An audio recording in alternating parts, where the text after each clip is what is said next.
Bien, bonjour à toutes et à tous. Je vais donc reprendre, à chaque début de séance, je récapitule rapidement ce qu'on a vu lors de la séance précédente. J'espère au fait que personne n'a eu de difficulté à récupérer le cours sur Internet. Je ne sais pas si vous avez eu la curiosité d'aller voir, mais enfin bon, si vous êtes présent, vous n'avez peut-être pas eu besoin.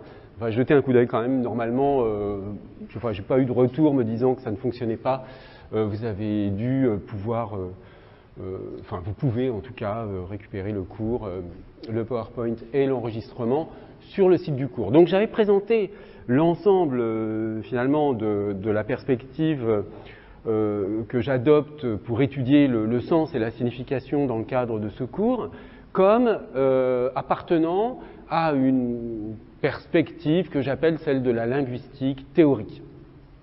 Linguistique théorique qui est en fait une certaine façon de faire de la linguistique qui considère que la description des langues, ce qu'on appelle linguistique dans un sens, disons, traditionnel, n'est qu'une partie des informations qu'on va utiliser. Disons qu'en linguistique théorique, on utilise aussi bien les données de la linguistique issues de la linguistique descriptive principalement, et de la linguistique générale, mais aussi les données de la psychologie cognitive, des études littéraires, de la sociologie éventuellement, de la philosophie du langage, etc. etc. Donc c'est une façon de resituer la question du langage dans la question plus vaste de l'humain, si on veut. Bon. Alors, pour ce qui nous concerne, parmi toutes les disciplines qui apparaissent ici,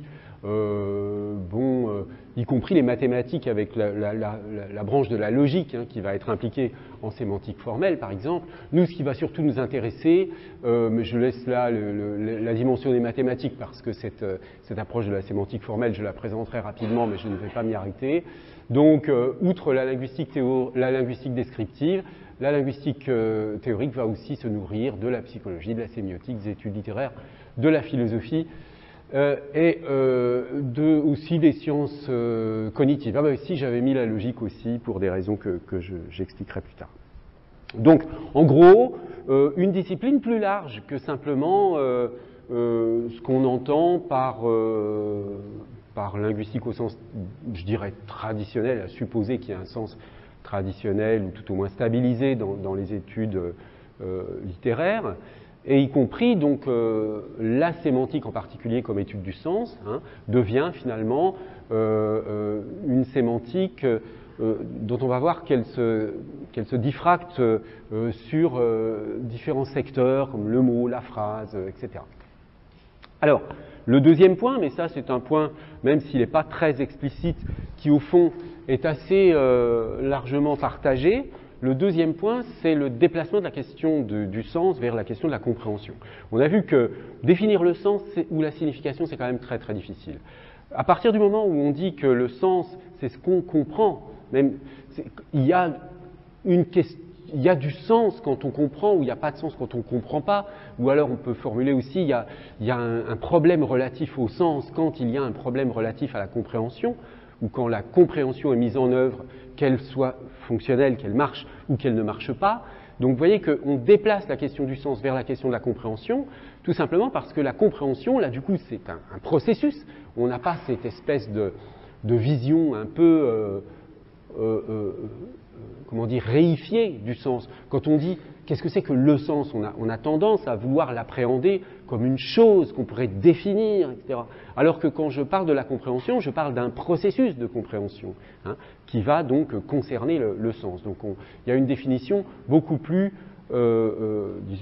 processuelle, beaucoup plus dynamique de ce que peut être le sens. Alors, comme je le disais il y a un instant, notre perspective, au moins dans une première étape, va être de décliner les différents aspects du sens via la question de la compréhension. C'est-à-dire que notre paramètre l'idée générale, si vous voulez, l'idée directrice, c'est de dire si ce que je mobilise comme connaissance, comme procédé pour comprendre est identique dans une situation A et dans une situation B, ça veut dire que j'ai affaire au même sens du sens. C'est-à-dire que si dans une certaine situation, je mobilise certaines procédures pour comprendre alors que je ne comprenais pas, mais que dans une autre situation, quand je ne comprends pas, les procédures que j'utilisais dans la première situation ne fonctionnent pas, je suis obligé d'utiliser d'autres procédures pour comprendre. Ben là, ça voudra dire que je suis passé à une autre sorte de sens, si vous voulez. Hein. C'est une façon de distinguer les différents types de sens, finalement, à partir des types de compréhension.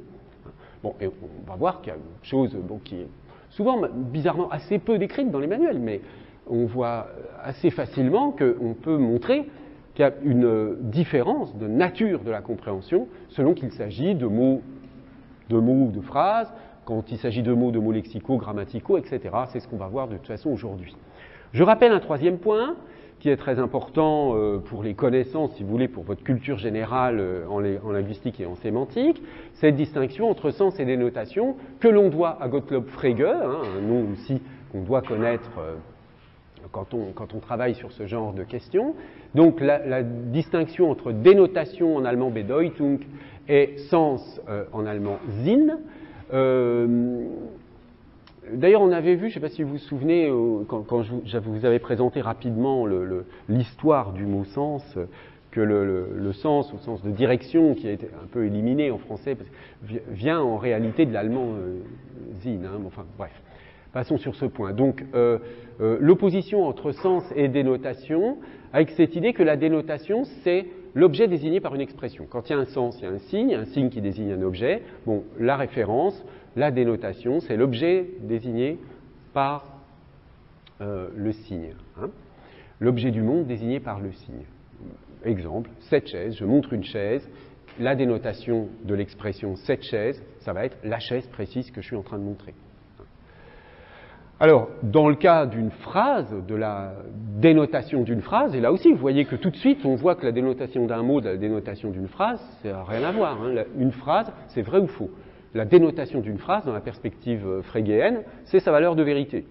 Je vais dire que Paris est la capitale de la France, c'est une phrase qui a pour dénotation le vrai, alors que si je dis que Roubaix est la capitale de la France, la dénotation de la phrase est fausse.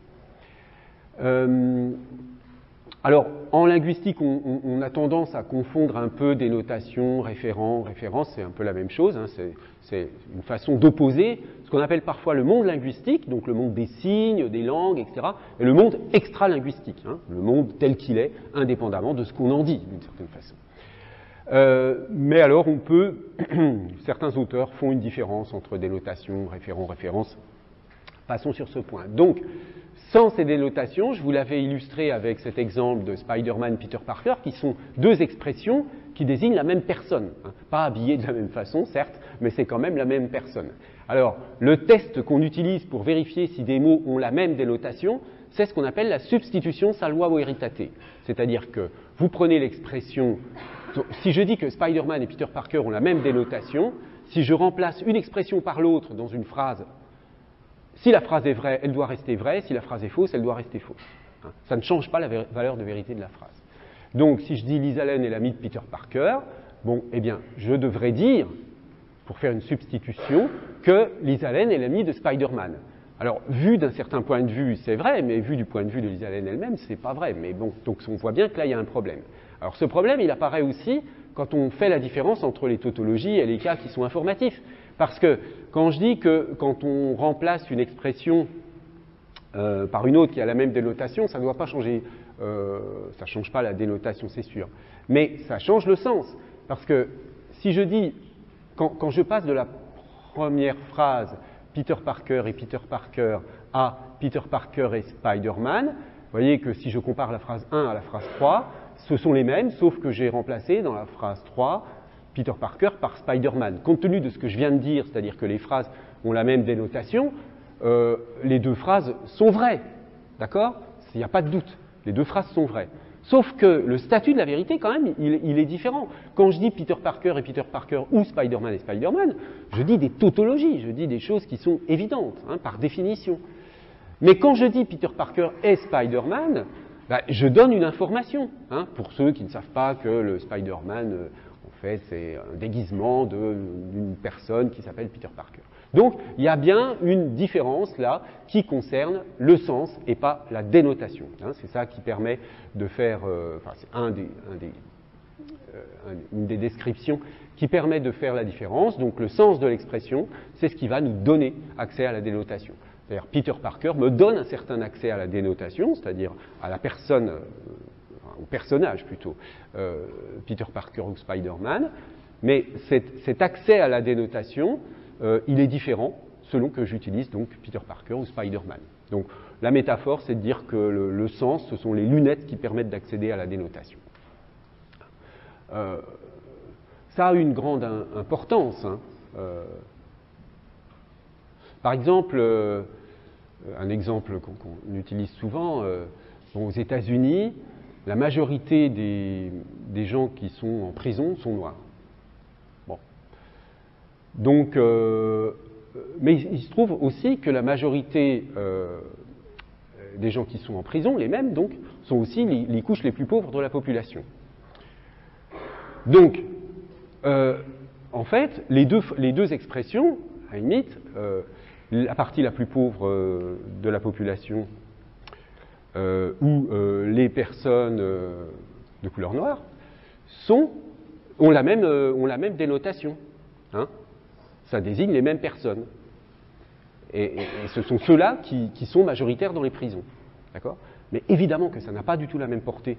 Si vous dites les parties les plus pauvres de la population sont majoritaires dans les prisons, et si vous dites les Noirs sont majoritaires dans les prisons, évidemment. Hein. Donc ça a une grande importance quand même, les différences de sens, même quand on a la même dénotation. Hein. On aura beau vous dire, ah oui, je dis la majorité des gens qui occupent les prisons sont des Noirs, bah, c'est une vérité. Oui, d'accord, peut-être c'est une vérité, mais en fait, quand on dit une phrase, quand on prononce une phrase dans un certain contexte, ce qui compte, c'est pas seulement sa vérité, c'est le sens qu'on y met. Et pourquoi on choisit telle expression plutôt qu'une autre qui a la même dénotation. Donc là, on voit bien que quelqu'un qui dirait ça, par exemple, qui insisterait sur ce fait, serait pour stigmatiser la population noire et dire que voilà, sont en général des criminels ou je ne sais quoi.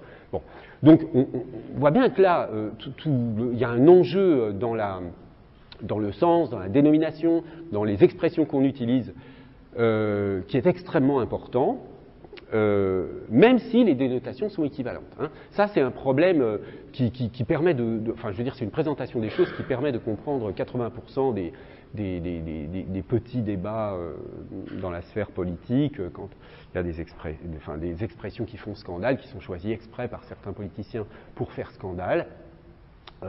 Ils utilisent une expression dont le sens est fâcheux ou alors choquant, mais la dénotation est totalement acceptable parce qu'avec une autre expression, on dit la même chose. Bon, bref, je passe. Alors, donc, je reprends ce point-là que je suis allé un petit peu vite la dernière fois sur ce sujet, sur qu'est-ce que c'est que comprendre, ne pas comprendre une phrase. On y reviendra avec des exemples concrets. Mais là, au stade où on en est, puisque on a vu que la dénotation d'une phrase, c'était ses conditions de vérité, comprendre ou ne pas comprendre une phrase, ça revient dans la perspective frégéenne à dire est-ce que je peux dire si la phrase est vraie ou fausse. Hein. Bon, alors, mais il y a quand même des cas à distinguer. Voyez, le premier cas à distinguer, c'est le cas où vraiment la phrase ne peut pas avoir de condition de vérité. Si je dis l'actuel roi de France est chauve, c'est une phrase, je ne peux ni dire qu'elle est vraie ni qu'elle est fausse, parce que le sujet de la structure prédicative, hein, l'actuel roi de France, ça n'existe pas. Donc, si vous voulez, je peux dire n'importe quoi de ce qui n'existe pas. C'est même pas faux, c'est que ça n'a pas de sens. Hein. Pour que quelque chose soit vrai ou faux, il faut quand même que ça ait du sens, d'accord ? Si ça n'a pas de sens du tout, ça n'a même pas d'intérêt de dire si c'est vrai ou faux. Enfin, c'est même pas que ça n'a pas d'intérêt, c'est que dans un sens un peu sérieux de vrai et faux, on ne peut pas le dire. Ensuite, il y a une deuxième possibilité qui est moins vue souvent par les sémanticiens, disons, frégéens, c'est la situation dans laquelle on ne peut pas juger si la phrase a ou non des conditions de vérité. Par exemple, si vous n'êtes pas neurochirurgien et qu'on vous dit 3 patients ont été traités par ostéomie transpédiculaire pour une syphose post-vertébroplastie. Hein, j'avais pris cet exemple déjà la dernière fois. Ou si on vous dit 3 patients ont été traités par cryotomie rétroangulaire pour une gyrectosie sévère. Bon, Oui, vous pouvez peut-être fermer la porte si c'est possible derrière, merci beaucoup. Bon, vous n'êtes pas spécialiste, à la limite, vous faites confiance. En pratique, si vous allez vous référer, alors si vous voyez ça sur Internet, il faut vous méfier de la source. Si vous tombez là-dessus sur une phrase comme celle-ci, comme une de ces deux phrases, dans un manuel de neurologie, de neurochirurgie, bah, vous avez confiance. Et vous vous dites, oui, cette phrase a très certainement des conditions de vérité, a des conditions de vérité, mais comme je n'ai pas les connaissances, je ne peux pas savoir. Sauf que la deuxième, là, c'est une phrase qui veut absolument rien dire, en réalité. Hein. Cryotomie, ça n'existe pas, rétroangulaire, enfin, c'est que des mots inventés. D'accord ? Mais en fait, si vous n'avez pas les connaissances, vous ne pouvez pas faire la différence entre une phrase qui n'a aucun sens parce que les mots sont inventés, et puis une phrase technique qui correspond à une technique que vous ne connaissez pas. Vous voyez, il y a quand même une différence là qui fait que, d'ailleurs, c'est aussi ça une ressource, si vous voulez, de la supercherie parfois, hein, d'utiliser des mots très très compliqués pour expliquer des choses qui en fait n'ont en réalité absolument aucun sens. Bon, bref, ici. Donc, la question, ça va être disons, la situation intéressante, ça va être de dire qu'il y a des cas où je peux hésiter sur le fait de savoir si la phrase a ou non des conditions de vérité. Par exemple, dans le texte poétique, on peut parfois se poser la question. Hein. On verra dans certains textes philosophiques que ça peut être le cas. Il peut y avoir des textes pseudo-philosophiques, c'est-à-dire des textes écrits par des philosophes sur Internet complètement nuls, qui écrivent n'importe quoi avec des mots compliqués, mais ça n'a aucun sens. Et ce que je vous dis n'est pas une vue de l'esprit, ça existe fréquemment. Alors il y a un cas qu'il faut en revanche éliminer, c'est quand clairement on n'a pas les connaissances, mais il n'y a aucun doute sur le fait que la phrase a des conditions de vérité. Par exemple, si on vous dit « Quelle est la capitale du Botswana ?» Bon, est-ce que quelqu'un sait ici? Non, hein, j'ai bien choisi, je me suis dit je vais choisir un pays dont je suis à peu près sûr que personne ne la connaisse. Bon, la capitale, c'est Gaborone. Bon, voilà, un pays, le Botswana d'Afrique, plutôt dans la partie sud de l'Afrique. Bon, ben là, même si vous n'avez pas cette information, vous savez que vous pouvez l'avoir. Hein, en cherchant sur une encyclopédie, en regardant sur Wikipédia, je ne sais quoi, vous savez que vous pouvez avoir cette information. La phrase a des conditions de vérité, il n'y a pas de doute. Hein, contrairement aux précédentes, aux phrases techniques sur lesquelles il vous manque tellement de vocabulaire que vous ne pouvez pas même savoir si la phrase peut avoir un sens ou pas. Hein. Alors, bon, je passe sur ce point. Ces points qu'on a déjà vus, et on va tout de suite commencer donc avec le chapitre qui va être l'objet du cours d'aujourd'hui, donc le point numéro 2 du plan, où on va examiner donc les différentes strates du sens. Alors, je vais un peu vous spoiler, mais c'est pédagogique, c'est pas... C'est-à-dire que ce que je vais vous montrer, vous allez voir tout de suite, je l'ai suggéré d'ailleurs il y a un instant, c'est que, en réalité, quand on parle de sens d'une phrase, sens d'un mot grammatical, sens d'un mot lexical, on utilise à chaque fois le même mot sens, mais en réalité, on vise des choses complètement différentes. C'est-à-dire la question du sens d'un mot, qu'il soit lexical ou grammatical, du sens d'une phrase, etc., ce qu'on va faire apparaître, c'est que ça n'a rien à voir. On a cette illusion de parler du sens, parce qu'on utilise le mot sens, mais c'est une illusion. Hein, je veux dire, c'est pas parce qu'on utilise le même mot que les réalités sont identiques. Et on va le faire apparaître, justement, avec ce procédé que je vous ai expliqué déjà la semaine... enfin, non, pas la semaine dernière, il y a 15 jours, puisque je n'étais pas là la semaine dernière. Procédé de la compréhension. On va voir comment on s'y prend pour comprendre des choses difficiles à comprendre. Alors, premier exemple, hein, on va prendre d'abord le mot lexical. Et je vais vous montrer différentes situations, toutes simples, hein, dans lesquelles, a priori, on ne comprend pas. Alors, agrammatisme. Est-ce que, parmi vous, certaines ou certains ont une idée du sens de ce mot? Ou peuvent tenter de deviner si on ne sait pas? J'imagine que ça peut être des situations où c'est grammaticalement faux, grammaticalement ça n'existe pas. Oui, oui. Alors, qu'est-ce qui vous mène sur cette piste? Grammatisme qui renvoie à grammaire et un qui est un Voilà, tout à fait. Hein. On a ici un indice qui est le A, privatif, comme on dit parfois, hein, qui est un préfixe qui indique une sorte de négation. Hein. Est-ce que vous avez d'autres hypothèses? Oui? Pour le gramma, on a le sens global, on pense à la grammaire. Oui. Pour l'isme, on pense à une notion générale, à un phénomène. Donc on va s'intéresser à un phénomène qui est la négation de la grammaire. Oui. Il y a tout à fait quelque chose de cet ordre-là. Hein. Donc vous voyez que là, même un mot technique compliqué comme celui-ci, vous avez des éléments pour tenter de... Il a une certaine transparence, ce mot. C'est-à-dire que certes, c'est un mot technique, mais il y a un préfixe « a » que vous trouvez dans d'autres mots. Dans quoi, par exemple alors, qu'est-ce que je vais vous dire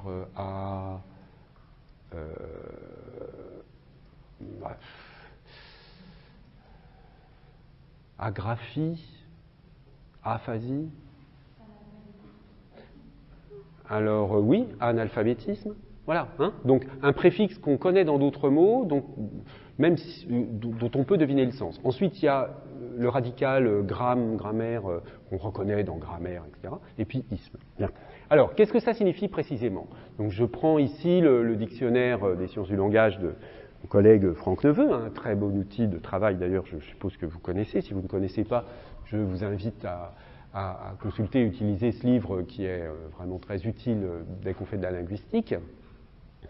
Alors vous voyez, c'est en fait une notion qui vient de la pathologie du langage, trouble du langage qui se manifeste chez les sujets aphasiques dans la structuration syntaxique. L'agrammatisme est caractérisé premièrement par la réduction des énoncés à leurs noyaux lexicaux, tendance à faire disparaître les morphèmes grammaticaux, déterminants, prépositions, pronoms, sujets, etc., au profit des morphèmes lexicaux. Et deuxièmement, par une carence des modalités temporelles du verbe qui produit, par exemple, un usage abondant des infinitifs et participes en français. Roman Jacobson parle à propos de ce type de réduction syntaxique de style télégraphique. L'agrammatisme est un cas particulier de l'aphasie d'expression, également appelée aphasie syntaxique. Bon. Donc vous voyez que ce que vous disiez tout à l'heure n'était pas faux, mais en fait c'est dans un contexte plus spécifique, un contexte des aphasies. Hein. Les aphasies sont des troubles du langage liés à une lésion du cortex, en principe du cortex cérébral. Il y a aussi des aphasies sous-corticales qui touchent sous le cortex, mais en général les aphasies sont plutôt des aphasies corticales. Donc vous avez une petite zone du cerveau qui est touchée, hein, à la suite soit d'un traumatisme crânien, soit d'un accident vasculaire cérébral. Et d'un jour à l'autre, hein, ça là c'est vraiment des gens, c'est pas du tout comme les dysphasies, les problèmes d'apprentissage du langage. Hein. C'est d'un jour à l'autre, une personne qui parlait parfaitement, tout d'un coup ne parvient pas, alors soit à s'exprimer. Là, ça va être le cas des aphasies d'expression, hein, typiquement l'aphasie dite de Broca, ou alors à comprendre. Hein. Vous avez en fait deux grands types d'aphasiques, les aphasiques plutôt de type Wernicke qui comprennent pas du tout, mais qui parlent très facilement, mais souvent quand ils parlent, c'est incompréhensible. Hein.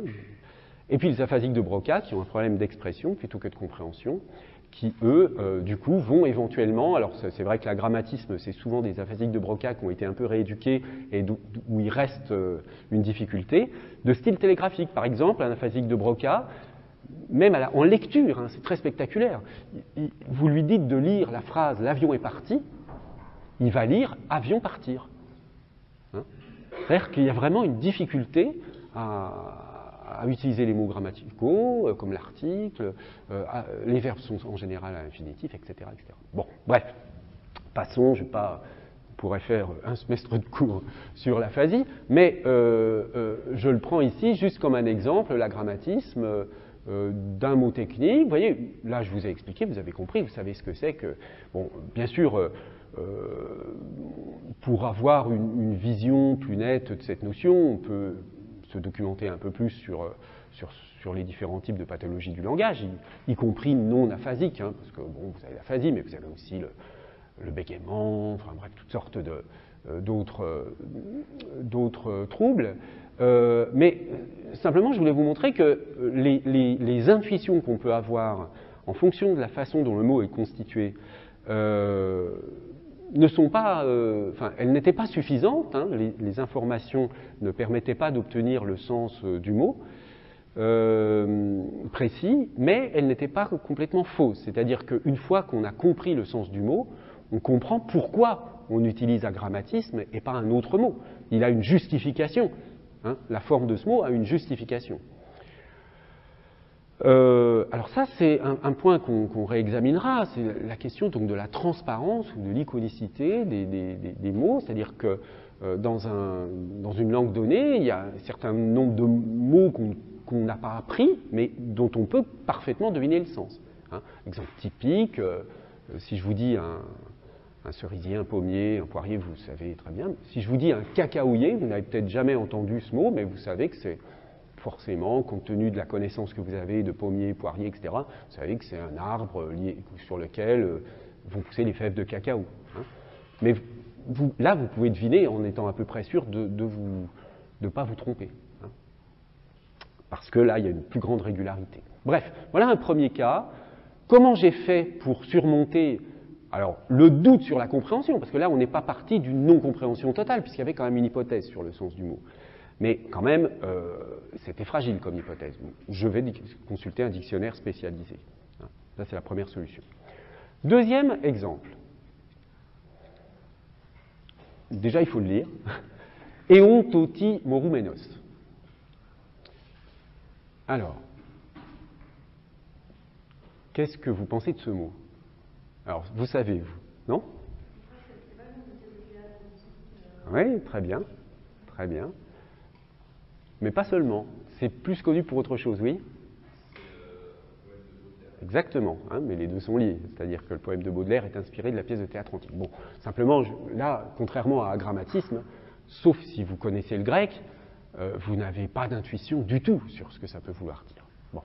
Alors, Léo tonti morumenos, c'est, littéralement, c'est le bourreau de soi-même. Hein, c'est le bourreau de soi-même. Alors, c'est le nom d'un poème de Spleen et Idéal. Et ça reprend effectivement le titre d'une pièce de Terence. D'accord ? Bon, là, il y a eu des mises en musique. Enfin, ce poème reflète un sentiment de solitude de l'auteur. C'est d'une bêtise. Enfin, je veux dire, ça n'a aucun intérêt de dire ça, mais ça, c'est les faiblesses de Wikipédia. Hein. Le poème est celui-ci. Vous l'avez sans doute déjà lu ou vu passer dans un manuel ou un autre, hein, je te frapperai sans colère et sans haine, comme un boucher, comme Moïse le rocher, etc. Bon, c'est surtout là qu'on voit Léo tonti morumenos. Hein. Je suis la plaie et le couteau, je suis le soufflet et la joue, je suis les membres et la roue, et la victime et le bourreau. Hein. C'est dans cette strophe qu'apparaît donc. Alors, si vous savez que, si vous vous en restez à la notice Wikipédia, vous savez ce que veut dire Léo tonti morumenos. Mais si vous ne connaissez pas le poème de Baudelaire du tout, si vous ne connaissez pas trop la pièce de Terence, pourquoi pas, on peut aussi... la place de ce mot dans la culture française, par exemple, elle est indissociable de l'utilisation de ce mot dans le poème de Baudelaire et surtout, éventuellement, la référence à Terence. Ce que je veux dire par là, c'est que là, il ne s'agit pas seulement de dire, bah oui, Eon tonti morumenos, ça veut dire le bourreau de soi-même. Si vous ne savez que cela, sans du tout savoir que le mot il est utilisé dans le contexte français par Baudelaire, etc., pour ce poème, cette connaissance n'a pas tellement d'intérêt. Hein. Donc là, ce n'est pas tellement le dictionnaire, là, c'est vraiment un mot qui est lié à un ensemble de connaissances culturelles, en l'occurrence ici littéraires. Bon, un petit exemple, je passe vite, hein, pour... un exemple que j'avais trouvé quelques années, je ne sais plus où. Papa, maman, je vous entends souvent dire que vous êtes fiers de vos enfants. Je ne comprends pas ce mot. Alors, je ne comprends pas ce mot. Donc là, il y a bien un problème de compréhension. Quelqu'un qui dit qu'elle ne comprend pas ce mot. Alors, le mot fier, hein, qu'est-ce qu'elle entend par là? Ma fille, par exemple, je la trouve fabuleuse. J'aime ce qu'elle est et ce vers quoi elle tend. Mais dans le mot de fierté, il y a quelque chose qui m'échappe. J'aime le Nutella, la mer, la lune, ma fille, mais je ne suis pas fier du Nutella, etc. Bon, bref. Tout ça pour dire que ici, quand cette personne dit « je ne comprends pas ce mot », signifie plutôt « je ne comprends pas l'usage que vous faites de ce mot ». Donc le problème là qui est posé, c'est que dans une langue donnée, il y a un vocabulaire qui est disponible, il y a même des dictionnaires qui permettent de se repérer. Mais est-ce que là, je vais pouvoir, est-ce que je peux dire à cette personne, quand elle dit je ne comprends pas ce mot, est-ce que je peux l'aider en lui disant va voir dans le dictionnaire? Certainement pas, parce que ce n'est pas la question du sens du mot dans le dictionnaire qui est en jeu ici. C'est la question de l'usage qui est fait du mot dans un contexte donné. Donc, quel contexte, voilà. Donc, ça veut dire qu'il y a quand même, malgré une certaine stabilité qui est traduite par la lexicographie, mais j'en avais parlé déjà au premier cours, malgré une certaine stabilité qui se traduit dans la stabilité des définitions du dictionnaire, parce que même s'il y a des différences qui sont inévitables, il y a quand même une certaine stabilité, il peut y avoir une instabilité des usages du mot dans les discours. Là, c'est vraiment une incompréhension alors liée à un cas particulier qui est le cas des sigles. Ça, on verra. Là, c'est un truc un peu humoristique. C'est un échange entre une mère et son fils ou sa fille. La mère qui dit « Je n'arrive plus à enfoncer la prise du chargeur dans le téléphone. Tu vas essayer de la changer de sens. C'est bon, tu avais raison. Il suffisait de tourner la prise, c'est tout bête. » Et le garçon répond « MDR » pour dire mort de rire, mais la mère qui ne connaît pas le truc, qu'on interprète maison de retraite, pour dire c'est le moment, enfin voilà, ton cerveau ne fonctionne plus très bien. Donc là, c'est tout bêtement que normalement, les acronymes, on les utilise beaucoup, mais ils supposent aussi un savoir partagé. Vous voyez, là, c'est simplement la personne qui a fait ça n'a pas cherché à mettre son interlocuteur en difficulté. Il a simplement oublié que l'univers de discours dans lequel il se situe d'habitude, les personnes avec qui il échange, ses camarades, je ne sais quoi, pour eux, pour tout dans ce groupe sociologique, le sigle MDR est connu, enfin, je veux dire, ne pose pas de problème de difficulté, de compréhension, mais dans ce cas-là, avec sa mère, avec un décalage générationnel, il y a une incompréhension. Alors, dernier exemple, non pas tout à fait dernier, la pince Becquerot. Qu'est-ce que c'est qu'une pince Becquerot? Alors, je vais vous montrer différentes sortes de pinces. Regardez bien, est-ce que vous êtes capable de dire qu'est-ce que c'est que la pince Becquerot? Est-ce que quelqu'un a une idée déjà, ou pas du tout? Bon, peut-être, je ne sais pas s'il faut être vraiment bricoleur pour savoir ça, mais c'est pas quelque chose que vous connaissez, ça, pince Becquerot. Non. Bon, alors, on va regarder dans un dictionnaire. On est confronté à un problème de compréhension, on va regarder dans un dictionnaire. La pince Becquerot est un outil à main. C'est une pince qui permet de saisir ou de maintenir des objets de taille différente. Elle est munie d'une articulation réglable qui permet d'agrandir l'écartement des mâchoires. En Bretagne, parfois dénommée sauterelle, probablement en raison de sa forme. Bon. Est-ce que ça nous aide? Est-ce que ça vous aide à savoir de quel outil il s'agit? Oui? Celle-là? D'accord. Et celle-là? Celle-là, elle a aussi une articulation réglable.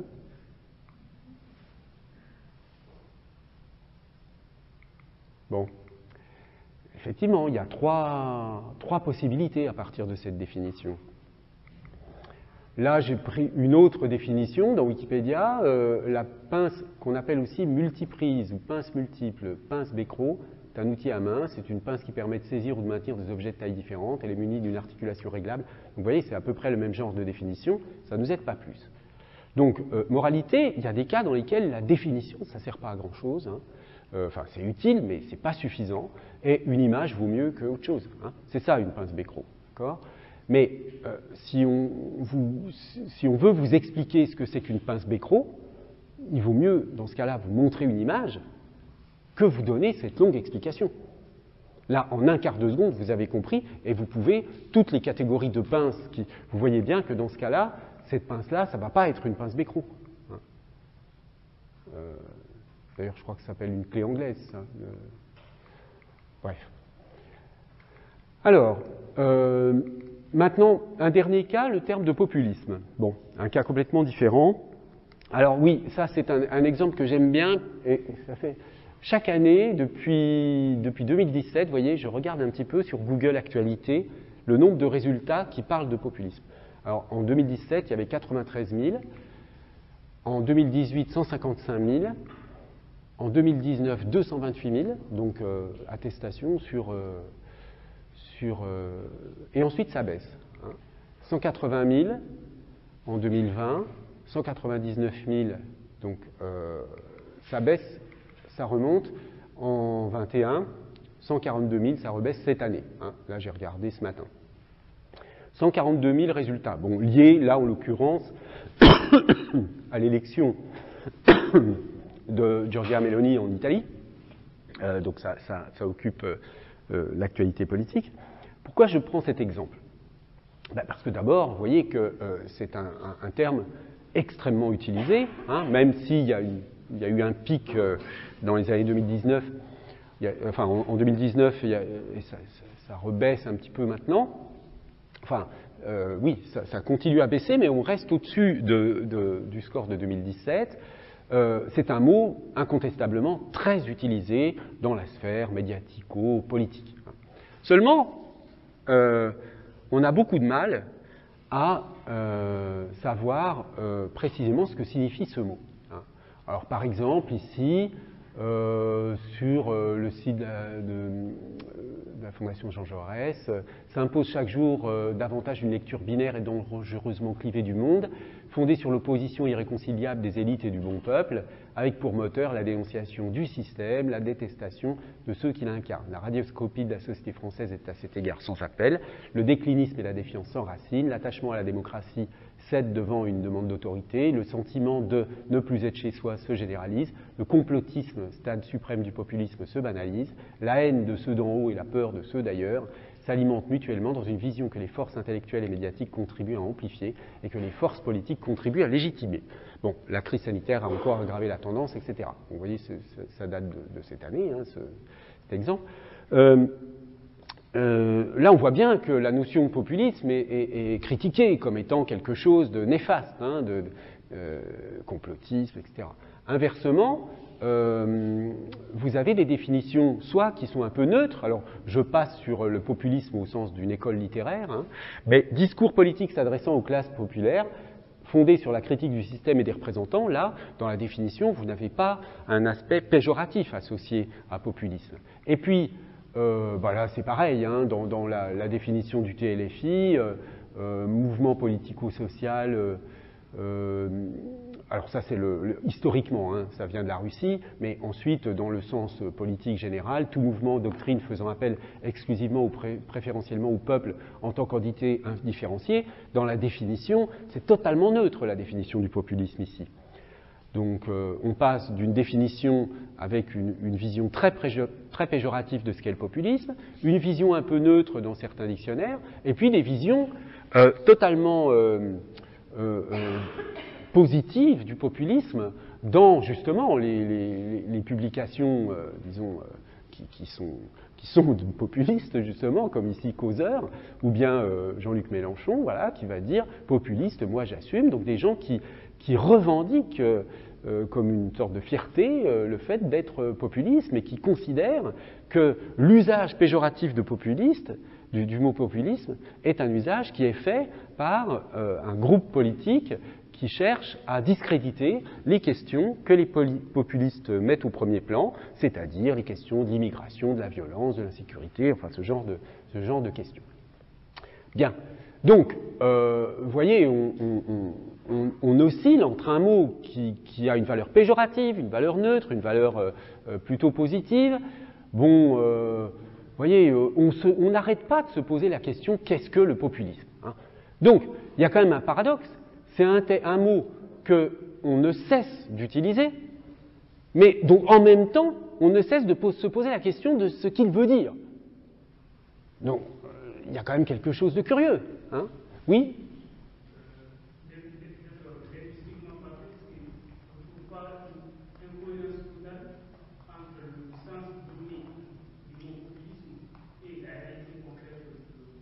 Oui, tout à fait. La formation du mot, si je fais un peu le même raisonnement qu'on avait fait tout à l'heure sur agrammatisme, bon, j'aurais pu vous demander qu'est-ce que vous entendez par populisme. Bon, alors, quelque chose qui a à voir avec le peuple. Hein.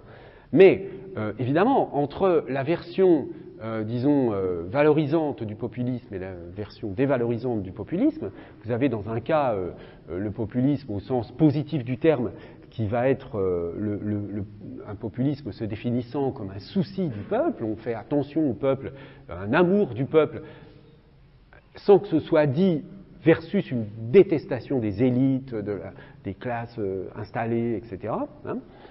Et puis de l'autre côté, vous avez le populisme au sens négatif de faire appel à des facilités, flatter le peuple, lui donner ce qu'il attend.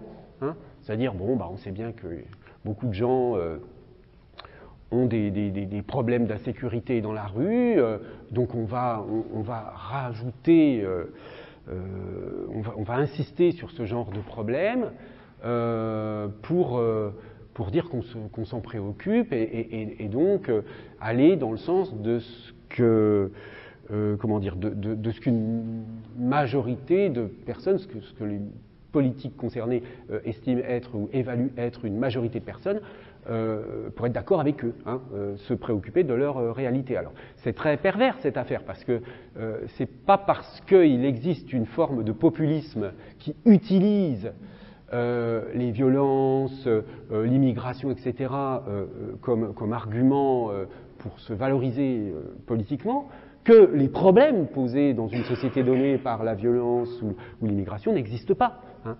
Et c'est ça qui est qui brouille le discours politique. Hein. Oui ? Ça veut dire qu'en linguistique, on va dire qu'on a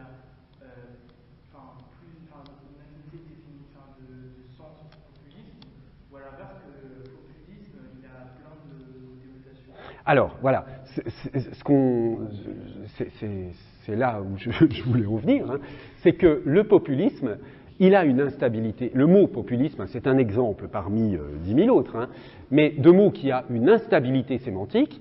Cette instabilité sémantique, comme on l'a vu avec le nombre d'attestations sur Google Actualité, n'empêche pas du tout son usage, hein, est très utilisé, bien qu'il soit, dans son sens, très instable. C'est ce qu'on appelle donc la polysémie. Le linguiste, ce qu'il va remarquer, c'est que le mot est polysémique. Hein, et que cette polysémie, elle est exploitée, disons, de différentes façons.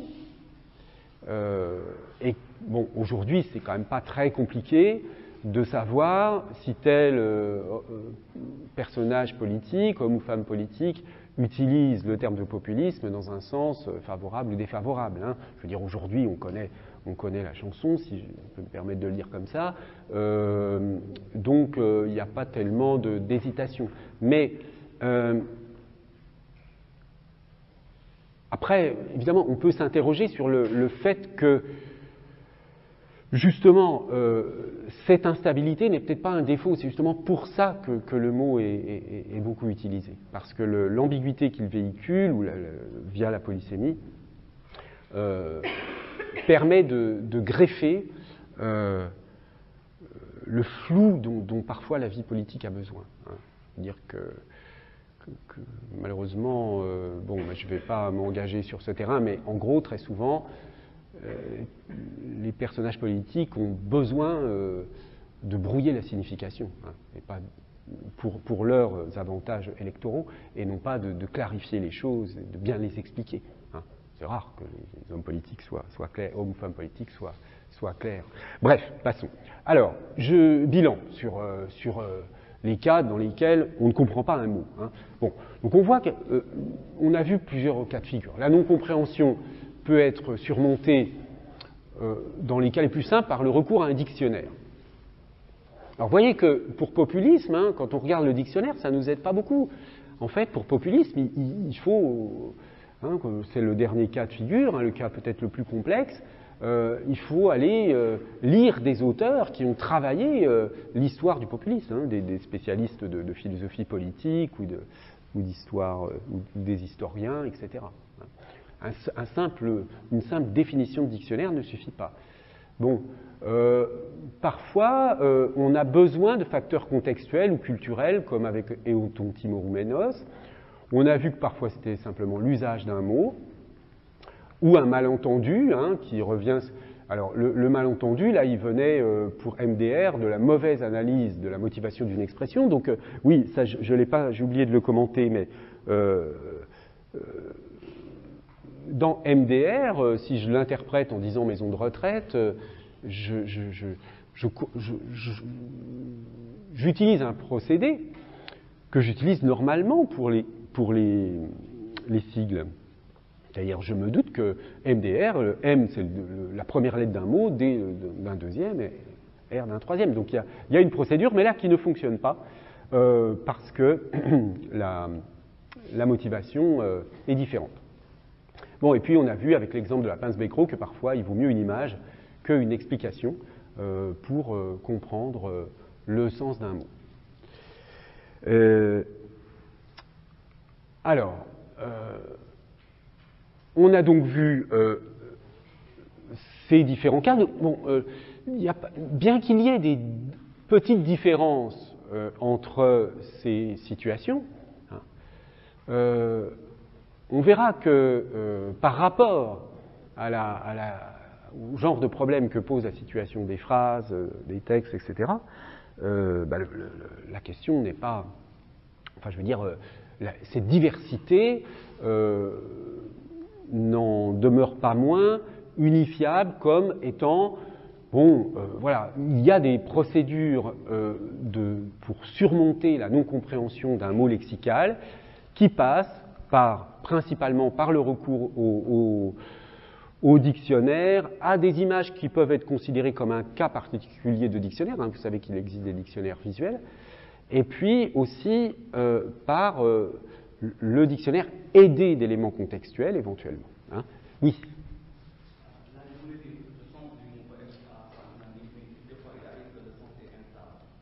Oui, oui, oui, tout à fait. Le sens est parfois instable. Oui, oui, oui, unanime. Oui, oui, oui, tout à fait. Bon, en général, pour les termes techniques, vous voyez, comme on a vu à grammatisme, bon. Les termes techniques sont très stables.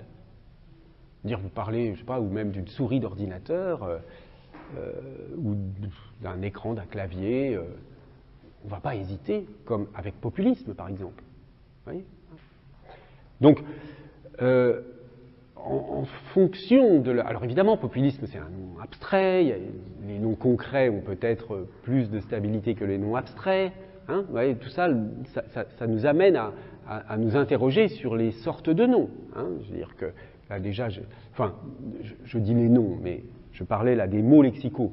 Parmi les mots lexicaux, vous avez les noms. Hein, bon, donc c'est encore déjà un sous-ensemble des mots lexicaux, les noms. Mais dans les noms, entre les noms concrets et les noms abstraits, on va avoir des difficultés différentes. Hein.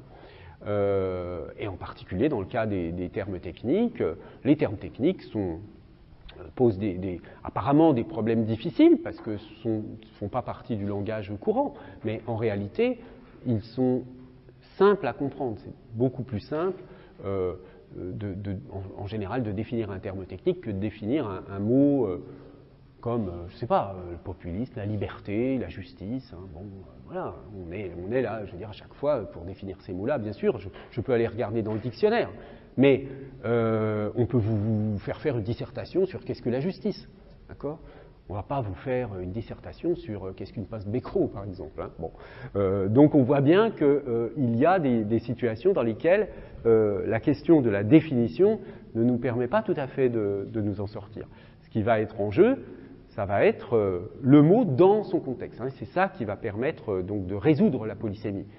Parce que la polysémie, le mot populisme, il est polysémique quand je le définis sans contexte, comme ça, quand je dis quel est le sens du mot populisme. Mais quand je suis dans un texte, une déclaration politique, je vois très bien, là, dans le texte, quel sens il a. C'est-à-dire que l'usage du mot va annuler la polysémie, va sélectionner parmi tous les sens possibles un des sens du mot polysémique. Hein. Oui ? Pardon, vous pouvez répéter, j'ai pas bien entendu. Oui, le mot n'a de sens que dans le contexte utilisé. Oui, tout à fait. Alors là, on va voir que ce à quoi vous faites peut-être allusion, c'est à la différence entre sens et signification que font certains auteurs. C'est-à-dire que, bien sûr, il y a le sens des mots dans le dictionnaire et il y a le sens des mots en discours dans leur usage. Hein. Donc, c'est la différence entre la phrase et l'énoncé, par exemple. Hein, mais ça, j'en reparlerai. Hein. Donc, bien que le sens d'un mot ne soit fixable finalement que dans un contexte, dans un usage donné, il a malgré tout, je veux dire, on partage un vocabulaire. Hein, je veux dire, donc il y a quand même une stabilité dans le code linguistique. Si vous voulez, les mots, ils ont un sens qui est quand même établi, qui est déterminable, mais ce sens, il a une plasticité. Hein. Il y a des variations, et justement, la polysémie, le fait qu'un seul mot puisse avoir des sens très variés, c'est un des problèmes très importants de l'étude du sens, donc de la sémantique. Hein. C'est vraiment, peut-être pas le problème, mais c'est un des énormes problèmes et une des énormes questions de la sémantique, la polysémie. Et non seulement d'identifier les différents sens, mais de savoir quelle est la relation entre ces différents sens. Mais ça, on refera un cours spécifiquement sur cette question. Bien, je vous propose qu'on prenne 5-10 minutes de pause et puis on reprendra juste après. Voilà, donc on va reprendre le cours à partir de la deuxième situation, hein, la signification donc des mots grammaticaux cette fois-ci. Alors, qu'est-ce qu'on appelle les mots grammaticaux? Bon, je donne une première approximation sans m'étendre sur la question parce que ça pose quelques problèmes à la marge, mais en gros, les mots grammaticaux, ce sont les déterminants, donc par exemple les articles, hein, le, la, un, des, etc. Les déterminants possessifs, du type mon, ton, son, etc. Déterminants démonstratifs, cette chaise, cette table. Déterminants numéraux, une chaise, 3 chaises. Déterminants indéfinis, quelques chaises, certains étudiants, etc. Donc là, toute la catégorie des déterminants, c'est une première catégorie de mots grammaticaux. Ensuite, il y a les pronoms, hein, pronoms personnels, je, tu, il, pronoms possessifs, le mien, la mienne, démonstratifs, indéfinis, relatifs. Les prépositions, donc qui sont des petits mots de relation à, de, pour, en, etc.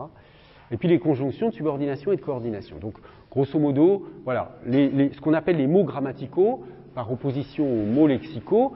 Donc les mots lexicaux qui sont les noms, les verbes, les adjectifs, les adverbes. À ceci près que dans les adverbes, il y a une catégorie qui sont plutôt grammaticaux, mais on reverra ça plus tard dans le détail. Là, pour l'instant, c'est simplement pour vous montrer le cas, si vous voulez, un peu des mots grammaticaux prototypiques.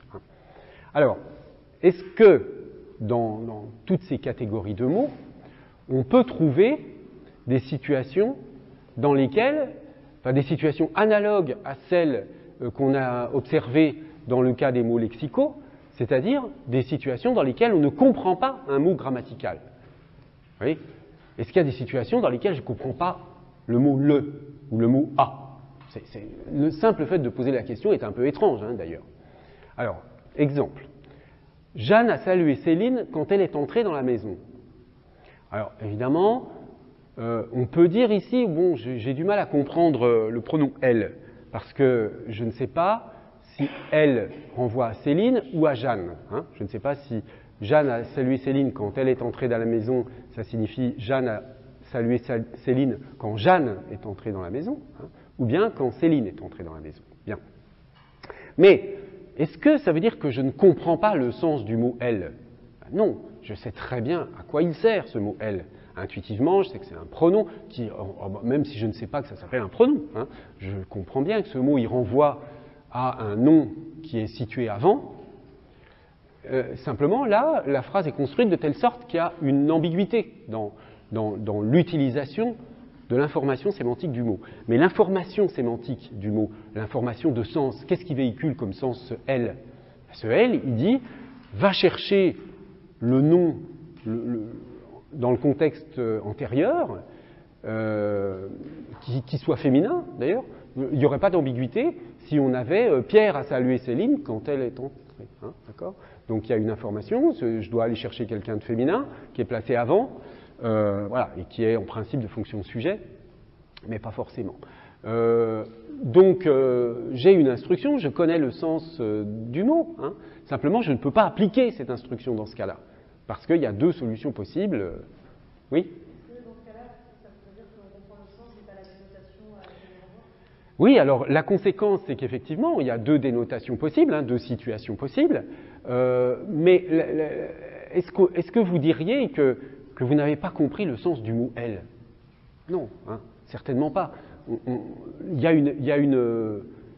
une ambiguïté dans la construction de la phrase, mais le mot grammatical lui-même, on sait son sens, on maîtrise son sens, simplement, on maîtrise même plus précisément l'instruction sémantique que véhicule son sens, parce qu'on le reverra plus tard, mais les mots grammaticaux, ils véhiculent principalement des instructions sémantiques, ce n'est pas des descriptions. Hein, c'est-à-dire un mot comme chaise, table, etc., il véhicule un genre de description quand même. Mais un mot grammatical, il véhicule plutôt une instruction. Bien. Alors, c'est la même chose pour le deuxième exemple. Si vous dites à un chauffeur de taxi, conduisez-moi à la maison, bon, le chauffeur de taxi, si ça n'est pas un de vos proches, il ne sait pas où elle est, votre maison. Hein. Vous pouvez dire, je rentre à la maison à quelqu'un, soit pour l'informer que vous rentrez chez vous, mais peu importe où vous habitez, ou bien, si vous dites à quelqu'un, on se retrouve à la maison, la personne sait, je veux dire, l'instruction véhiculée par l'article défini fait que la personne sait à quelle maison vous faites référence, il sait où vous habitez, et il va vous retrouver au bon endroit. Mais si vous dites à un chauffeur de taxi que vous ne connaissez pas, qui ne vous connaît pas, conduisez-moi à la maison, ça va poser un problème. Il va vous dire, oui, mais je ne sais pas où vous habitez, moi. Donc, bon. Et là, est-ce qu'on va dire à nouveau qu'il y a eu un problème de la compréhension du mot là ? Non. Hein. C'est pas un problème de. Certes, il aurait fallu utiliser autre chose ici comme construction, mais ce qui est en jeu et qui pose un problème de compréhension, ça n'est pas la compréhension de l'article défini lui-même. Hein. Donc, ce qu'on peut dire, c'est que dans tous ces cas, l'instruction véhiculée par le mot grammatical est comprise, oui, mais elle est difficile ou impossible à appliquer. Donc, on voit bien que il n'y a pas de point commun entre la sémantique lexicale et la sémantique grammaticale. La question du sens lexical n'est pas du tout du même ordre que celle du sens grammatical. Avec un mot grammatical, on ne va pas chercher le sens du mot dans le dictionnaire. Vous n'allez pas chercher, jamais, ça n'arrive à personne d'aller chercher le mot « a » avec accent dans le dictionnaire. Bien qu'il y soit, hein, dans le dictionnaire, la préposition « a » est liée, avec une belle description, très longue d'ailleurs, parce qu'il y a une grande polysémie souvent dans les mots grammaticaux. Hein, mais ça ne sert pas à comprendre le sens de la préposition elle-même. Donc, on peut dire que le sens grammatical ne pose pas vraiment de problème de compréhension, alors sauf éventuellement pour l'apprentissage d'une langue étrangère, éventuellement, hein, à la rigueur. Mais l'analyse en général du sens grammatical, c'est plutôt une analyse métalinguistique, c'est-à-dire les seules personnes qui s'intéressent au sens des mots grammaticaux, ce sont les linguistes finalement. Hein. Mais quand on est un usager du langage, on n'a pas d'interrogation sur le sens. On ne se dit pas, je ne comprends pas ce texte parce que je n'ai pas compris la préposition ou le pronom, etc. Alors, en revanche, il peut y avoir des problèmes de structuration du texte. Hein, ça, on voit quand on est professeur de français, qu'on récupère les copies des élèves au collège ou au lycée. Il y a des usages des pronoms qui sont tellement mal faits qu'on ne sait pas de quoi la personne parle. Hein. Mais ça, c'est pas la question. La question n'est pas ne porte pas, le problème de compréhension ne porte pas sur le pronom lui-même, par exemple. Alors bon, on a vu dans le cas du sens lexical, hein, là j'ai reformulé ce qu'on a déjà vu tout à l'heure. Donc, soit on ne comprend pas le mot lui-même, hein, sauf quand on est dans une langue étrangère, un langage technique, un jargon social comme les argots pour MDR. Et là, il y a deux situations, soit c'est un problème de communication, soit c'est la maîtrise du mot permet d'élargir ses connaissances. Donc ça, c'est c'est important parce qu'on se rend compte finalement que dans l'enseignement, hein, une bonne partie, par exemple une partie de ce cours de linguistique, là, c'est en fait vous expliquer le sens de certains mots techniques de la linguistique. Hein, et dans beaucoup de secteurs de la formation universitaire, une partie de la formation réside dans la maîtrise d'un ensemble lexical. Hein. Alors, pas seulement, il faut connaître les mots et les dénotations, mais quand même, ça passe par la connaissance des mots. Ou bien, on ne comprend pas pourquoi le mot est utilisé dans un contexte donné. C'était l'exemple « je suis fier de toi ». Ou alors, l'emploi du mot est polysémique, hein, est problématique en raison de sa polysémie, pardon. Donc, on l'a vu, j'y reviens pas, avec populisme, et j'aurais pu prendre totalitarisme, fascisme, etc. Donc, là, il y a une justification hein, d'une distinction entre une sémantique lexicale et une sémantique grammaticale. Hein, quand on parle de sens des mots, ben, c'est un raccourci, mais le sens des mots grammaticaux n'est pas du même ordre que le sens des mots lexicaux. Hein, enfin, je veux dire que c'est quand même très facile à voir, et c'est pas tellement la peine d'y insister. Mais ça montre quand même un peu, vous voyez, cette illusion quand on parle du sens, de quoi parle-t-on exactement? Alors certes, il y a des points communs, c'est-à-dire qu'il y a une polysémie des mots grammaticaux comme il y a une polysémie des mots lexicaux. Avec à ceci près que souvent la polysémie des mots grammaticaux est quand même beaucoup plus riche que celle des mots lexicaux.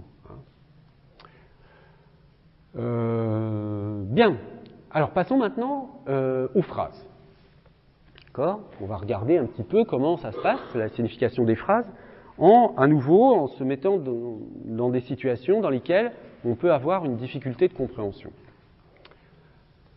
Alors, d'abord, il faut déblayer un petit peu le terrain en excluant un certain nombre de cas. Alors, évidemment, il faut d'abord enlever le cas particulier des phrases qu'on ne comprend pas à cause de la non-compréhension du sens d'un mot. Parce que là, du coup, on revient au problème du sens du mot. Ce qui va être en jeu, par exemple, quand je vous avais donné il y a 15 jours l'exemple « La splendeur smaragdine » des poèmes de Pierre Louis, bon, d'ailleurs, c'est pas une phrase, là, c'est juste un groupe nominal, mais mettons que vous fabriquez une phrase avec ça, à cause du mot smaragdine, vous ne comprenez pas, mais c'est que le sens du mot qui est en jeu ici, c'est pas le sens de la phrase pour lui-même. Donc, il faut éliminer les cas où le sens est bloqué à cause du sens d'un mot. Donc, on va travailler sur des phrases dont on connaît tous les mots, d'accord ? Dont on s'assure à peu près qu'on connaît tous les mots. Alors, j'en profite, du coup, pour introduire une autre notion absolument fondamentale de la sémantique, qui est la notion de compositionnalité. C'est encore une fois une notion qu'on doit au logicien Frege, et cette notion de compositionnalité, elle dit grosso modo que le sens d'une phrase est fonction du sens des mots qui la composent. Hein. C'est une fonction qui peut être éventuellement un petit peu compliquée, mais quand même, le sens d'une phrase est dérivé, est élaboré, si vous voulez, à partir du sens des mots qui la composent. Bon, ça paraît une évidence, hein, mais c'est quand même un principe qu'il faut avoir posé pour le comprendre. Par exemple, si vous prenez Frege est un grand logicien, bon ben voilà, vous comprenez le sens de Frege, vous comprenez le sens de être, le sens de logicien, donc de grand logicien, de un grand logicien. Donc, à partir du moment où vous comprenez la syntaxe de la langue considérée et le sens de chacun des mots, ben, vous comprenez le sens de la phrase. En fait, du coup, il n'y a pas de problème de compréhension du sens de la phrase si vous comprenez le sens des mots, apparemment, si on considère uniquement comme ça la compositionnalité. D'accord ? Mais si vous prenez Frege se retournerait dans la tombe s'il entendait cela. Dans sa tombe, pardon. Frege se retournerait dans sa tombe s'il entendait cela. Là, on a affaire à une expression figée, idiomatique, hein, se retourner dans sa tombe. Ça Ça signifie être bouleversé, indigné, etc. Bon, mais là, du coup, l'expression n'est pas compositionnelle. Hein. Ça ne veut pas dire qu'il se retourne effectivement dans sa tombe. Donc ça pose un problème sur la compositionnalité. Donc on voit bien qu'il y a des cas dans lesquels, par simple compositionnalité à partir du sens des mots, on obtient le sens global de la phrase. Mais dans d'autres cas, la compositionnalité ne suffit pas.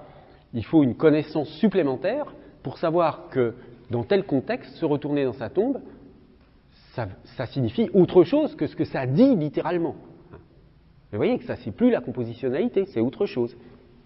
Et on voit bien que, du coup, si vous ne connaissez pas cette expression, si vous êtes une étudiante étrangère et que c'est la première fois que vous entendez cette expression, bon, bah, vous pensez peut-être à un film d'horreur, je sais pas, à des morts vivants, mais voilà, le sens, il faut l'avoir appris pour le connaître. Hein. Vous ne pouvez pas deviner. Même, encore une fois, s'il y a un lien. Hein. Bon, s'il y a un lien, je veux dire, entre les mots qui composent cette expression et son sens, finalement. Alors, donc, on exclut le cas où la difficulté de compréhension de la phrase vient de la difficulté de compréhension d'un mot de la phrase. Bien. Ensuite, on exclut le cas des phrases incluses dans un texte, parce que, donc on va considérer des phrases isolées, d'accord ? Parce que sinon, c'est le problème de la compréhension d'un texte. Donc on va prendre des phrases isolées et je vais vous en parler un petit peu. Et puis on exclut le cas très particulier des difficultés de compréhension liées à des phrases très très longues. Bon, un des records, c'est Proust, dans Sodome et Gomorrhe, une phrase de 856 mots, qui est celle-ci. Hein. Vous voyez, ça commence ici, ça finit là. Je ne vais pas vous la lire, hein, il faudrait 10 minutes. Mais bon, c'est une phrase très longue. Mais en fait, il y a un principe de récursivité en linguistique qui fait que, quelle que soit la longueur d'une phrase donnée, on peut toujours faire une phrase plus longue en disant « Proust a écrit que… » deux points, voilà, hop, ça y est, j'ai une phrase encore plus longue. Donc ça, certes, une phrase longue comme celle-ci va poser un problème de traitement de toutes les informations qui est une difficulté en elle-même, mais c'est un genre de difficulté que je ne vais pas examiner ici. Alors, puisqu'on s'intéresse aux phrases isolées, on va s'intéresser à ce que Dominique Minguenot appelle les phrases sans texte. Hein. Les phrases sans texte. Donc Dominique Minguenot, vous connaissez sans doute, hein, parce qu'il a écrit beaucoup de manuels de linguistique, donc beaucoup d'étudiants le connaissent. Il était professeur ici, il est parti à la retraite il n'y a pas très longtemps. Donc, il a écrit ce livre tout à fait intéressant, Les phrases sans texte, dans lequel il essaie d'approcher des usages qu'on n'avait pas isolés correctement jusqu'alors, en distinguant deux formes d'énonciation. Hein, une énonciation textualisante qui produit des textes, des discours, et puis une énonciation aphorisante qui produit des phrases qu'il appelle sans texte, donc des phrases qui sont ou bien, comme l'indique la première flèche, détachées par nature, hein, ou bien des phrases détachées d'un texte avec une aphorisation forte ou faible. Donc détachées par nature, c'est-à-dire par exemple un proverbe qui existe d'une façon isolée, qui a toujours existé d'une façon isolée. C'est ça qu'on appelle détaché par nature. Mais une phrase, elle peut être détachée d'un texte. Donc par exemple, dans la presse, si vous voulez, les titres ou les intertitres sont un peu détachés du texte, mais ils sont proches du texte, donc c'est une aphorisation faible. Et dans d'autres cas, ce qu'on appelle les petites phrases des hommes politiques, hein, elles sont isolées d'un discours, elles sont sorties de leur contexte, comme on dit parfois, et ça devient un aphorisme, une expression, enfin une énonciation aphorisante. Hein. Pas un aphorisme, parce que la notion d'aphorisme, elle a son sens, bon, c'est une maxime, un aphorisme, enfin, bref, c'est encore autre chose, mais, enfin, c'est autre chose, ça entre dans cette catégorie, mais la catégorie de l'énonciation aphorisante au sens de Minguenot est plus large que ce qu'on appelle l'aphorisme habituellement. Alors, voici un petit élément de définition.